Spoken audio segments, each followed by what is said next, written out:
तब कथामृतम तप्त जीवनम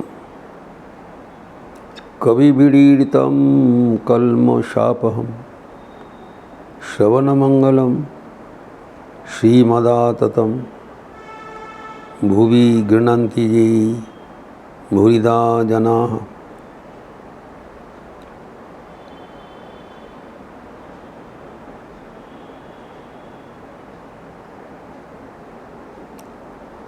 भगवान श्री रामचंद्र जी के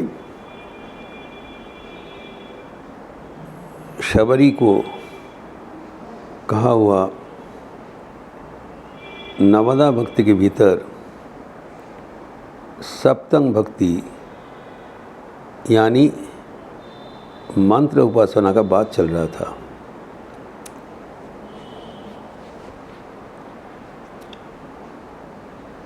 हम देखते हैं भगवत प्राप्ति के जितने साधन हैं, जितने उपाय हैं, मंत्र जप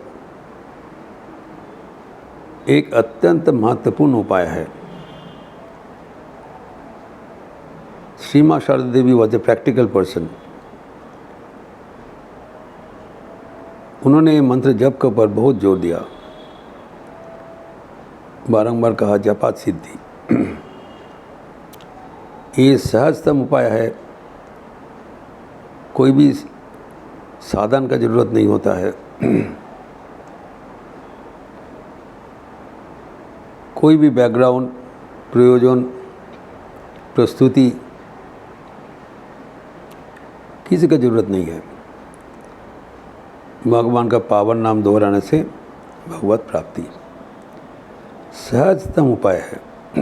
इसीलिए चैतन्य देव कलियुग में नाम महात्मा प्रचार किए थे। उन्होंने नाम संकीर्तन का बात कहा था। अभी श्री माँ शारदा देवी नाम जप के बारे में बताया कि संकीर्तन करना सब समय संभव नहीं होता है। ये प्राइवेटली, पर्सनली जो जहाँ पर है बैठ के कर सकता है, किसी को बोलने की भी जरूरत नहीं है, मन ही मन।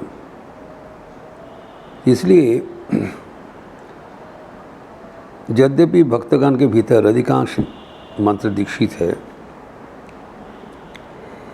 लेकिन खेद के बाद ही है, दुख के बाद ही है कि मंत्र जप के बारे में शायद ही किसी को सही तत्व प्राप्त हुआ है। It's a tragedy that our devotees, most of them are initiated devotees, but hardly anybody realizes the significance of mantra diksha. अगर मंत्र दीक्षा कितने महत्वपूर्ण है, अगर उनको पता होता तब ज़रूर अपने को बच्चे को हाथ को पकड़ के मंत्र दीक्षा का बंदोबस्त करवा देते, क्योंकि this is the greatest gift that can be given to our near and dear ones. आपने बच्चों से प्यारा कौन चीज़ होता है? बच्चों को हम लोग अच्छा शिक्षा देते हैं, अच्छा संसाधन देते हैं, उनका खुश में रहने के लिए प्रयास करते हैं,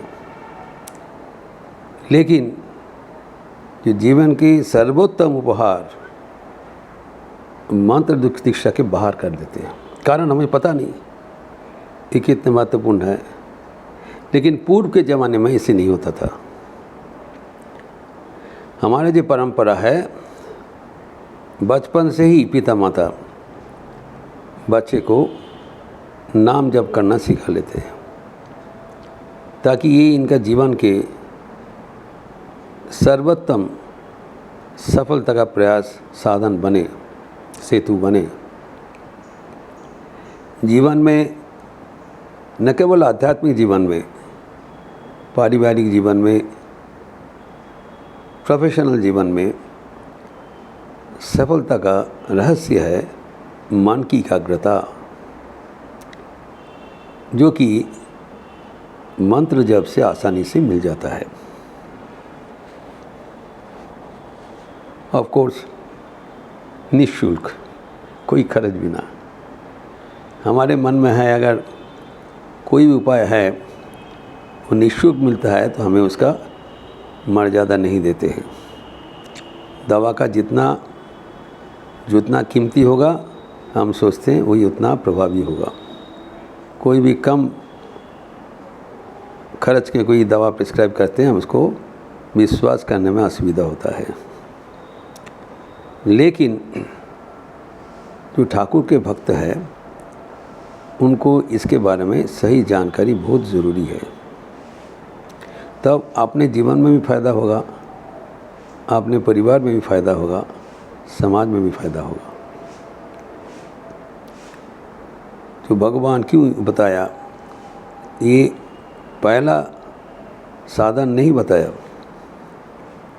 ये सप्तम साधन में बताया। पहले तो नाना प्रकार का साधन के बारे में बताया, लेकिन आखिर में सप्तम में इसको बताया। वो भी सही ढंग से उसको पहले जानना चाहिए भगवान ने क्या बताया था। उन्होंने बताया एवरी वर्ड इज़ इम्पोर्टेंट। जो अध्यात्म रामायण में जो लिखा हुआ है अरण्य कांड में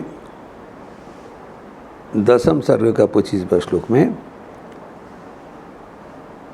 मम मंत्रोपासकत्वम सांगम सप्तमम उच्यते। सिंपल, जो मेरा मंत्र उपासना करते हैं, सांगम इम्पोर्टेंट बात है, वो सप्तम साधन है। अर्थात मंत्र सांगो पांगो होना चाहिए। This is to first properly noted.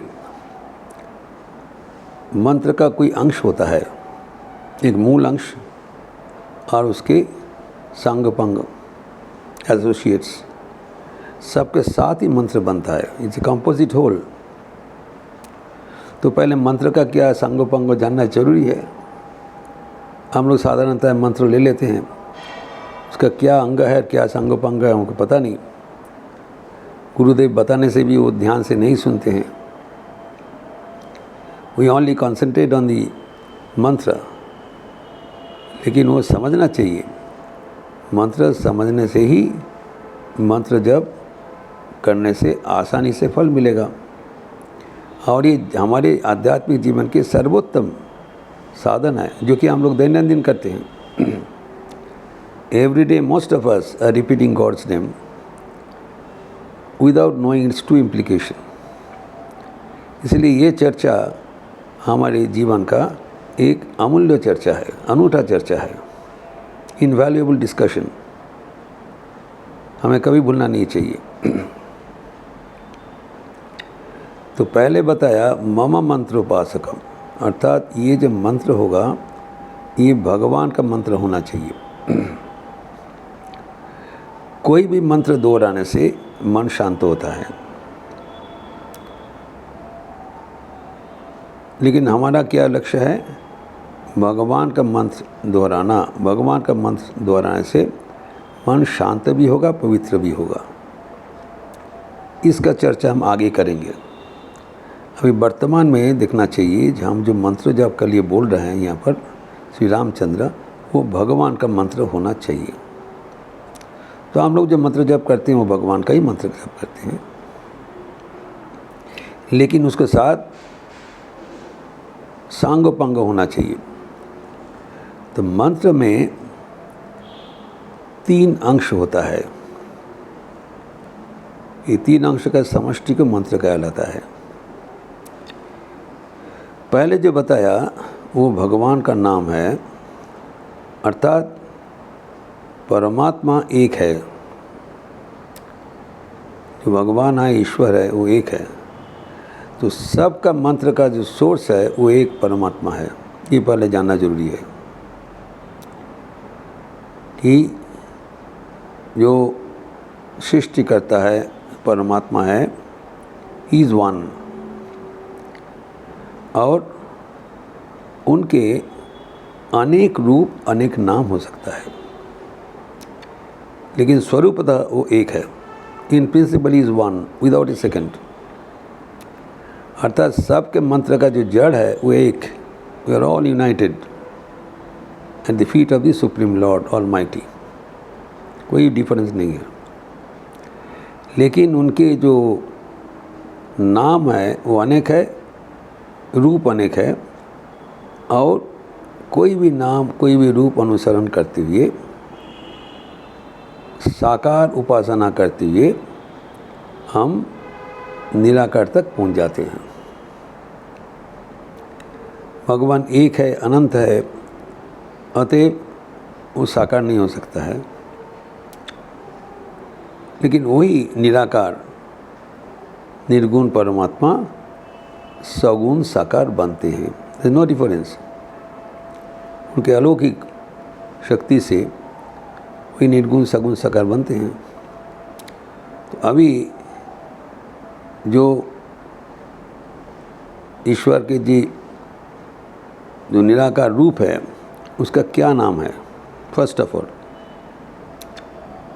How is identified? तो ऋषिगण कहा दिया है उपनिषद में, तस्य वाचक प्रणवः,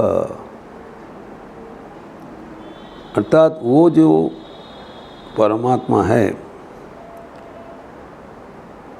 सबसे पहले जिसका उल्लेख हुआ है उनको नाम है प्रणव, ओंकार।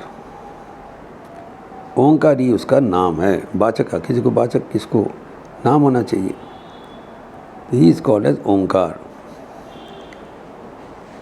अरे ओंकार एक महत्वपूर्ण जो सिलेबल है ओंकार, वो हम जानते हैं अ उ म, ये तीन जो वर्ण का समाहार को ओम कहा जाता है। अ उ है स्वर वर्ण वावेल, म है व्यंजन वर्ण कॉन्सोनेंट। तो स्वरवर्ण का जो प्रथम अक्षर है वह अ, और व्यंजन वर्ण का जो शेष वर्ण है वह है लेटर म, और अ और म का संयोग है उ। अ स्वर का प्रथम प्रकाश है, म है ओष्ठ वर्ण, और नीचे से हमारा भीतर से उठता है, म आखिर at the exit on the lips जो शब्द बनता है वहाँ पर म उत्पन्न, पवर्ग वो ओष्ठ वर्ण है, होंठों से उसका उच्चारण होता है। अ उच्चारण करने के लिए वो भीतर से आता है, नाद ब्रह्म है, और दोनों को संयोग करते उ। तो ओम तीन वर्ण का समाह है ओम, जिसको शब्द ब्रह्म कहलाता है। अर्थात ये शब्द से जगत सृष्ट हुआ है, परमात्मा का यही प्रथम प्रकाश है। ये सृष्टि है सब शक्ति का, एक का दूसरे शक्ति का परिवर्तित रूप। साउंड से इलेक्ट्रिसिटी होता है, इलेक्ट्रिसिटी से मैग्नेटिज्म होता है, मैग्नेटिज्म के आपको जो और भी दूसरा साउंड का जो विभाजन है होगा। Is the conversion of energy. जो शक्ति का कभी क्षय नहीं होता है, इसका परिवर्तन होता है। तो जगत में पहले कैसे सृष्टि हुआ था, how the world is created, कहा जाता है प्रथम शब्द को उत्पन्न हुआ है, साउंड एनर्जी, और वो था ओंकार।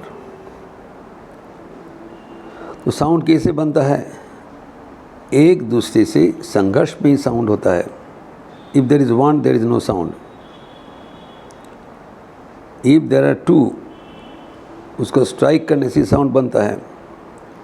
जब सृष्टि हुआ ही नहीं तो दो तो था नहीं, साउंड कैसे बनेगा? इसीलिए वो जो शब्द का बात कहा जा रहा है वो है अनाहत ध्वनि. आहत ध्वनि नहीं है. All this sound is created by the striking of at least two members. लेकिन जब सृष्टि हुआ नहीं तब वह है अनाहत ध्वनि, सृष्टि का प्रारंभ. उसी को ब्रह्म कहलाता है. जो गाना में है, ब्रह्मांड छिलो ना যখন मुंडमाला कोথায় পেলি. माँ काली का गले में मुंडमाला है. जब ब्रह्मांड ही नहीं था तो मुंडमाला कहाँ से आया है, ये प्रश्न किया है.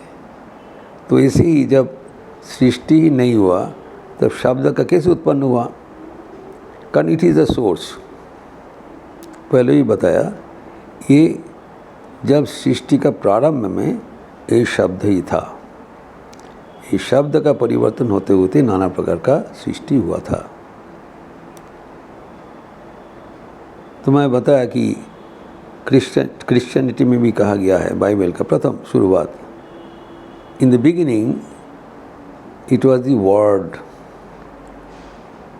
The word was in God, the word was God. भगवान का शब्द से ही परिचित हुआ था. तो ये जो परमात्मा का वाचक है ओम, तो मंत्र का प्रथम अंश है ओम.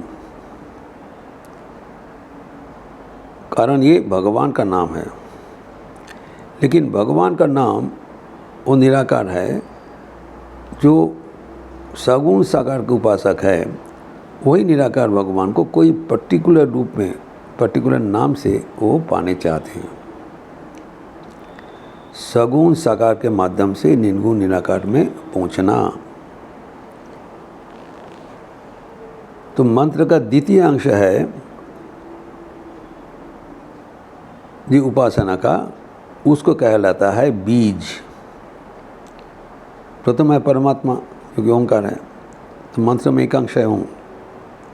तो मंत्र को कभी ओंकार, सभी समय ओंकार पुटित होना चाहिए. ओंकार बिना मंत्र नहीं होगा. अगर मंत्र में ओंकार है, ओंकार अवश्य उच्चारण करना चाहिए संग पंगो सह. उसके बाद में जो इष्ट को, जो भगवान का रूप हम पसंद करते हैं उसको इष्ट कहलाता है. और इष्ट का जो रूप है वो बीज रूप से दिया जाता है. यह है मंत्र का द्वितीय अंश. और मन का एक तृतीय अंश है, वह है पूजा. ये तीन अंश मिला के तब मंत्र बनता है, जिसका विस्तार हम अगले दिन करेंगे. समझना पड़ेगा. ओम शांति शांति शांति. हरि ओम तत्सत. श्री राम कृष्णार्पणमस्तु.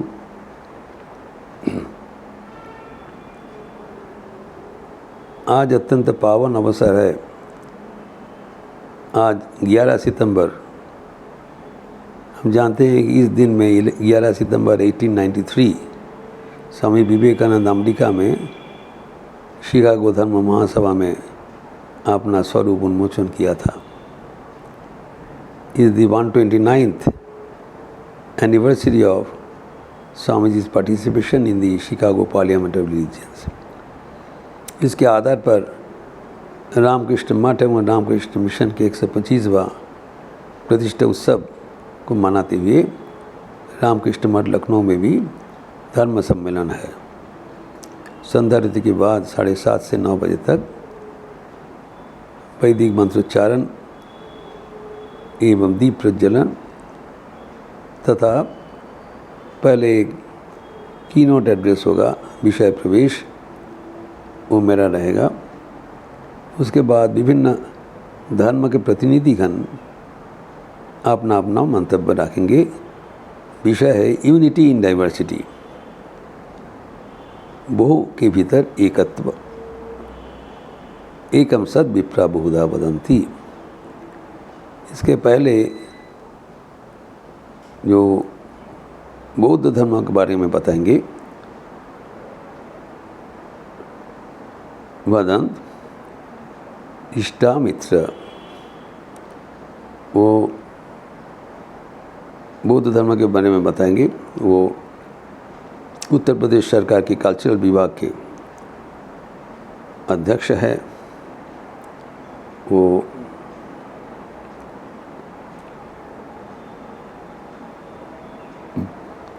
बहुत ही प्रभावी बौद्ध धर्म के बारे में बताते हैं। बहुत बहुत बुजुर्ग है। तो फिर क्रिश्चियनिटी में बताएंगे डॉक्टर सैमुअल रॉबिन्सन, जो लखनऊ क्रिश्चियन कॉलेज के हैं। एवं इस्लाम के बारे में बताएंगे प्रोफेसर डॉक्टर मंसूर हसन, जो फेमस कार्डियोलॉजिस्ट है।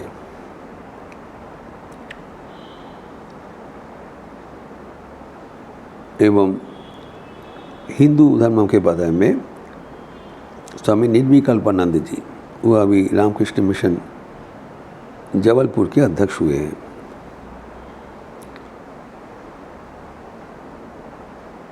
जो भजन भी होगा, स्वामी परागानंद भजन प्रस्तुत करेंगे।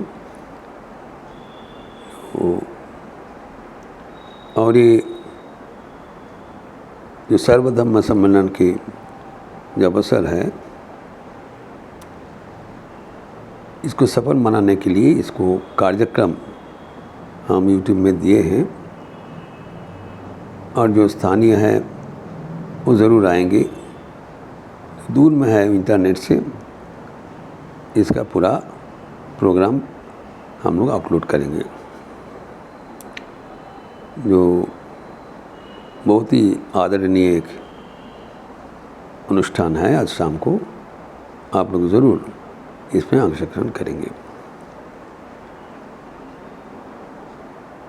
अच्छा रहिए, स्वस्थ रहिए, आनंद में रहिए। नमस्कार।